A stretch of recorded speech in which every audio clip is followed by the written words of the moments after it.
This is the Resilient Advisor Show with Jay Coulter. Thanks for tuning in to this episode of the Resilient Advisor Show. Joining me today is Michael Lecours, co-founder of fpPathfinder, and he's also a financial advisor. We are going to discuss how financial advisors can leverage checklists and flowcharts to help deliver better client experiences. Now, this show is sponsored by Resilient Advisor Coaching. Without simple systems, your business will always be in a state of chaos. After implementing the Resilient Advisor framework, you will become hyper-focused, clear on your value, confident in your ability to grow, and free to build your ideal life. Learn more by visiting resilientadvisor.com. Mike, welcome to the Resilient Advisor Show. Hi, Jay. Thanks for having me.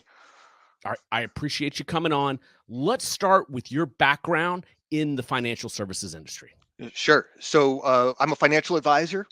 Been a financial advisor for nearly 10 years.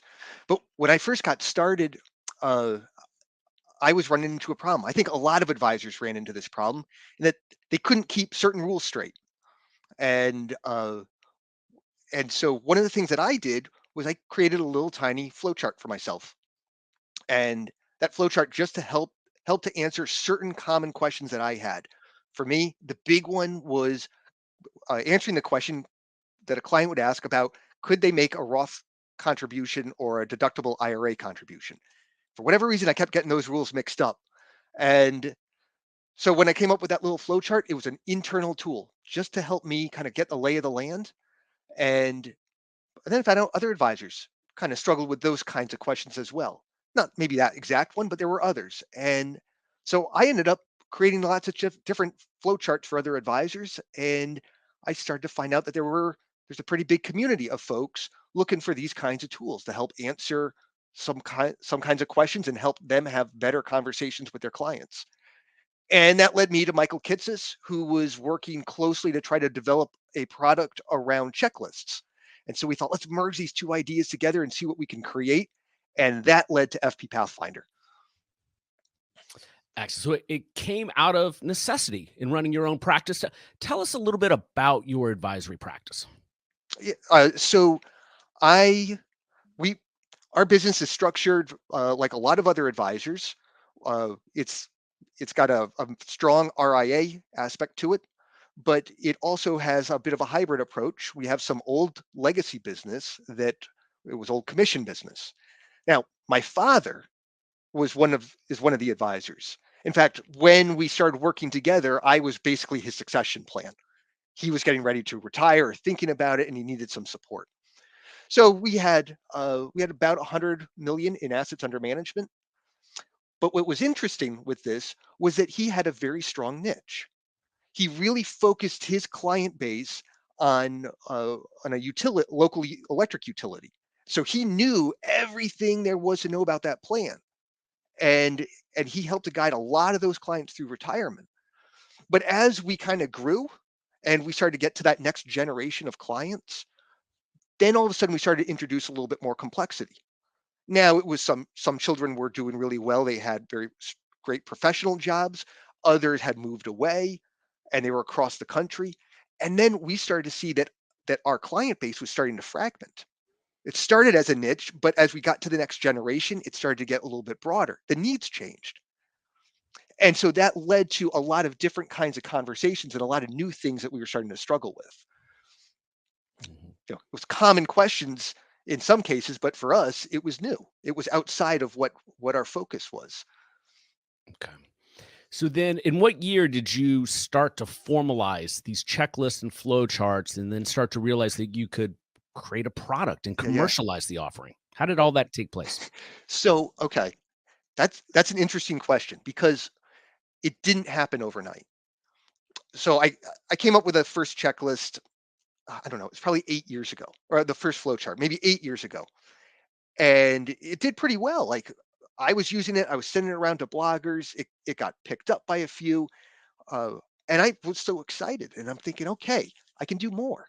But I couldn't make more. I didn't have like the recipe, the structure on how to package them up and figure out how to build them to make them clear and accurate.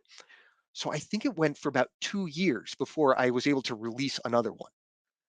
And then it started to click with me. I understood like, okay, here's how I can take the social security rules and tie them together. Here's how I could come up with something on NUA distribution rules. And then I was able to kind of find a rhythm. And I was able to produce one or two a month. And I would say I did that for about a year. And each time I made a new one, I would send it out to bloggers. And that's when I got connected with Michael. And we spent maybe 6 months talking about what the business could look like. And and so then we launched the business, and now it's been about 4 years. Okay, so you connected with Michael about 4 years ago and started to formalize how you could build a company around this to help advisors with this end deliverable. Exactly. And I think there's an interesting point there just about creating content, because when we first got started, that's what it was. It was just content.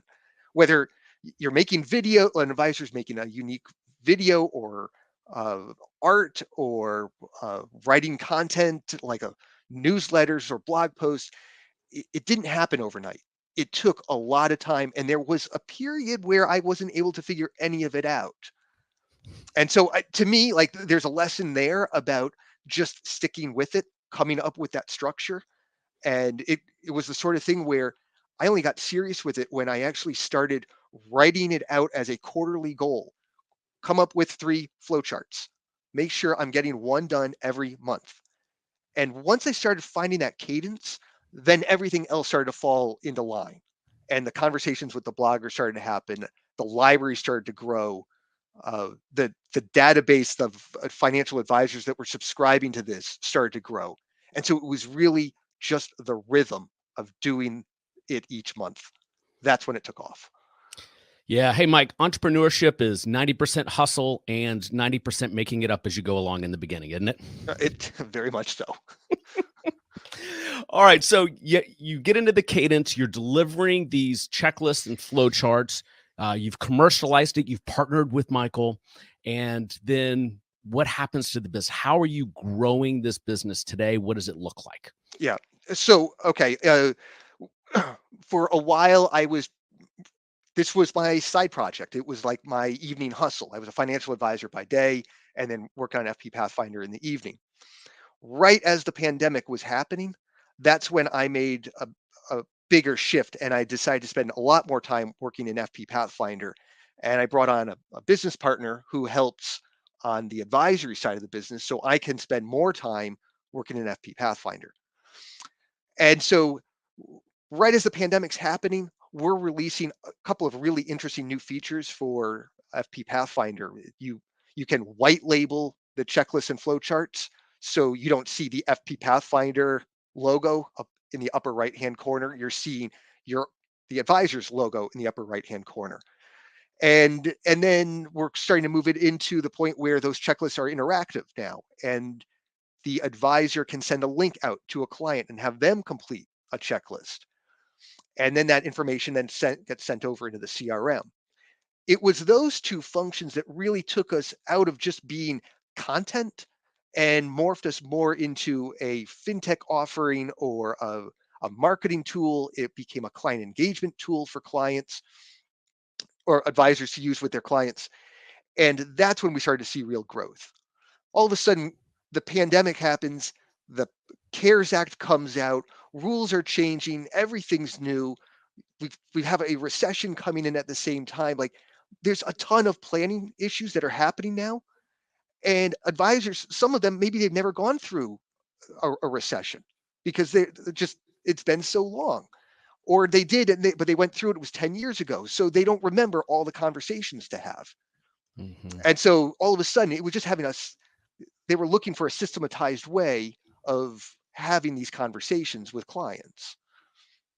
Oh, Mike, it's worse than that. We have a generation of advisors who's never been through a long recession or Yeah, economic downturn. All right. So, a couple of things in there to unpack that I think advisors will find helpful. First, tell me about the integration with CRMs. And let's just use Wealthbox as an example. I'm a huge fan of that platform. What does the Wealthbox integration look like for fpPathfinder? sure. Okay. So let's just go on like how advisors kind of see these things play out, or how we see advisors play out in this case. Uh, Client calls up something big just happened in their life. Let's say their spouse just passed away, and they call up and they say, "Hey," to the client, to the advisor, "My spouse passed away. What should I be doing?" Now, this is like the exact time when the advisor needs to help their client the most. And what ends up happening, we find, is that advisors, they only deal with that situation every so often. So they don't know all the rules and all the questions to ask right off the top of their head. They've got to go do some research. And one of the things they'll do right away is just type it into Google. They're just looking for some kind of guidance right away, just to kind of like, just to provide something, some sort of relief for that client that's probably going through a lot of pain and struggling. So that's where fpPathfinder really started to leverage its tools there. So an advisor gets the phone call, they pull up the contact record in Wealthbox. From Wealthbox, they can pull up the checklist they need. Now, there is one. My wife just passed away. What should I consider? Or maybe it's a job loss. And with one click there, they're now opening up the checklist that they need. They can complete the checklist themselves. They can answer the questions, just checking the box. They can type in some notes if there's some details there. And when they're done, they hit one button.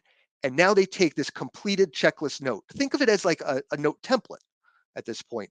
They take the note, it goes back into the CRM tied to that contact record. And there it does the three things. It takes all of the different planning issues that were identified and boils them to the top of the note. So you as the advisor, you can go in and very quickly see what planning issues were discovered. Then it also will take all of the questions or all the planning issues that were identified and assigns it as a task into the future. So that way you uncover it now, maybe you've got the meeting in a couple of days, all the research that has to be done to look into those possible planning issues, it's set as a task for you. And then the last thing that it does is it takes questions that weren't answered because maybe it's too complex or the client just doesn't know or some more data gathering is needed. And anything that's left blank is put as another note to follow up on in the future. So nothing's falling through the cracks. Excellent. And which other CRMs does this integrate well with? Redtail and Salesforce and Accelerate, which is like built on top of the Salesforce chassis. Yeah, excellent. So the big ones. Right. All right. And then if you're not using one of those CRMs, this still is a completely useful tool and viable. It just doesn't integrate with the CRM system. So let's pivot and go back to the beginning and the history of why this even matters. Why checklists and why flowcharts? And that's because I think you have an interesting story on why these are important. Sure. So a lot of the inspiration, and this is coming a lot from what Michael Kitces brought to the table here, was from a book written by Atul Gawande called Checklist Manifesto. And that is a phenomenal book if anybody's looking for a book to read, especially if you're looking for things that are process driven. And basically the whole book outlines his digging into how checklists have influenced the world. And he sets the stage by his own personal example when the World Health Organization came to him and they said, we got this crazy problem over here. There's this thing out there that's disabling like 8 million people and killing another million people every year around the world. And so when you look at that, that's like akin to, it's like tuberculosis and malaria. Okay, that combined, like that's how impactful this is. But it's not a disease; it's the complication rates from surgeries. And the World Health Organization figured out that depending on where you lived, the type of surgery you were going for, there was like a really high chance that you could get sick or even die from a surgery. And so they called a tool in and they said, what do we do? How do we fix this? And so he went through and he did all this research, talked to hundreds of doctors, and he found out that it was a checklist. It was like a 15-point checklist. It was like 5 or 6 things to do before the anesthesia is turned on, 5 or 6 things to do before that first incision is made, and 5 or 6 things to do before the patient leaves the operating room. And if the doctors did all of that and they checked all of those boxes, there was this dramatic decline in any complication rate from surgery, to the point it was like around 20 or 30%. Interesting. So let's take that and pivot to how it helps financial advisors, right? So the logic is there. It makes sense. Right. Tell me about your experience and advisors' experience using checklists and flowcharts. Sure. So personally, it was started as an internal tool. I just needed it as a quick reference sheet to be able to answer client questions as they came in. And I wanted an easy tool to help prepare for client meetings so I wasn't spending hours. And that's how I thought a lot of advisors would use it. But shortly after we launched, advisors came back and they said, we don't necessarily want this just behind the scenes. We want clients to see this. We want to show them that there's actually a lot of complexity in what we do, but we're here to guide them through the process. So yes, there might be a complicated flow chart or a 20-point checklist to go over on this, but you don't have to go through this by yourself. We're here to guide you. So in that case, it went from being a behind the scenes tool to very much in front of the client, but it acts as like the roadmap. So that's like the big shift. It's that it comes forward, it's in front of the client, and then advisors are saying, we actually want to scale how we do our meetings and how we gather data, and we don't want to spend our time with in the meeting trying to answer these questions with the client. We want to do it in advance. So goes to the CRM integrations. So now advisors can send the link out to a client and saying, hey, we're looking to review insurance right now. Please go ahead and complete this checklist and give us a call or schedule this time for our meeting. So now when an advisor has a meeting with a client, they've already gathered the data. There's already some good, interesting talking points. And hopefully if it comes in early enough, the advisor's already prepared. So when they have the meeting, they're spent working with the client, solving the problems. Can I stop you there and ask a Yeah. question? So one friction point I find a lot of advisors have is when they send out that questionnaire from eMoney or Right Capital, like the client, or more important, the prospect, they don't want to fill it out. What type of friction do you have with these tools as opposed to the financial planning ones? So that's an interesting point. And I think that there's it's how some of this is getting framed. And our most successful advisors are combining this in a modular planning approach. So they're not just sending out this one massive checklist saying, here's everything I'm trying to gather right now. I mean, some are, but this goes down to having a service calendar approach. And so they're sending out emails maybe once a quarter or once a month, whatever their own cadence is. And they're saying, hey, we're looking at estate planning this month. Here's this checklist. Go through it. If you mark yes to any of these questions, that means that there's a planning item that we should discuss.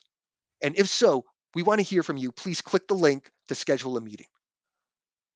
So now, like, if you're a client and you say, I don't have an estate planning issue, I don't need to do this, but I'll take a look at the questionnaire. And you pull it up and you see 20 questions. And when you go through this, you go, oh, actually, you know what?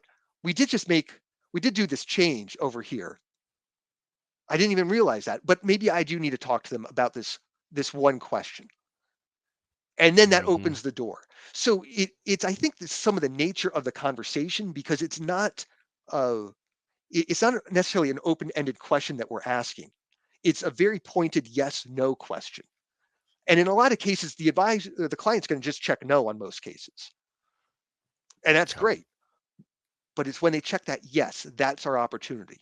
So it can actually, it's not an intimidating process. It can be very quick to run through this and say, okay, doesn't apply, doesn't apply, doesn't apply. That applies. And I need to talk to them about that. And I had no idea that was something I should be thinking about. Can any of these checklists or visuals be used in marketing? Yes. How so? Yes, there you could just think of it as pure content. A lot of advisors, they will take a checklist or a flow chart and they'll say, oh, like perfect example, doing Roth conversions at the end of the year. We've got some advisors that they send out an email to their prospects, to clients, and they're saying, hey, do you know the benefits of doing a Roth conversion? Well, here they are. And they outline like all the cool features. They keep it at a high level. They put their own perspective on it. And then they end with, if you want, download this flow chart to learn more or to see if this actually works for you. Now, they're not creating the flow chart. They've just linked it to their flow chart that's been white labeled with their logo on it. And when they pull that up, now the client can go through and they can see the path for them and see if it actually makes sense. So some advisors have taken that to a whole nother level, and now they write a blog post. And instead of just giving away the flow chart, they're using it as a lead magnet. And they're saying, you want to see if the flow chart to see if this works for you, please give us your name and your email address, and we'll send you this flow chart for free. And so now it becomes a lead gen option for them. Got it. And part of your pricing enables a tier that white labels everything like you had mentioned. Exactly. Yes. Yep. So once there's a tier where you get to put your logo on it, you can have the disclaimer on there. And that also comes with all the rights to use it in your marketing efforts, or maybe they're doing a video, like a YouTube video, and they'll just put the flow chart or the checklist up and they just walk through it. And here are the steps. Here's the process. Here's what we see. And it's just a visual guide to take somebody through a particular planning question. What are some of the more popular checklists and flowcharts today?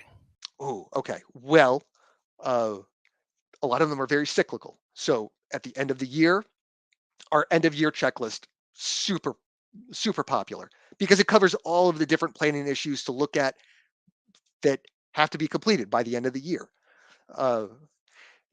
Then we'll move off into, like, right now, it's all the issues to be thinking about at the start of the year. So it's like getting the fresh start. One document, it's not even a checklist, it's a summary guide. It's just all of the important numbers. Annual limits get updated every year, and all of those numbers, now we have to keep those fresh in our mind. But we've got a summary where it's just all of those important annual limits that are getting updated. That's one of our evergreen ones. We just had one that came out it's just timely. Like all the changes from the Secure Act. We summarize like the top 20 that could impact folks over the next few years. Put that as one checklist. We've done others in the past, like last year when inflation was really starting to take off. We put one together that just covered issues to look at in dealing with inflation. Because for a lot of us, myself included, I've never been an advisor when there were periods of high inflation. So I don't know all those questions to ask. I could do the research, but I want to have it ready to go so I'm not forgetting those kinds of conversations or those questions when I'm meeting with the client. All right. So, Mike, I told you my shows are 20 minutes or less, and we're already at 25, and I still have a ton of questions. Oh.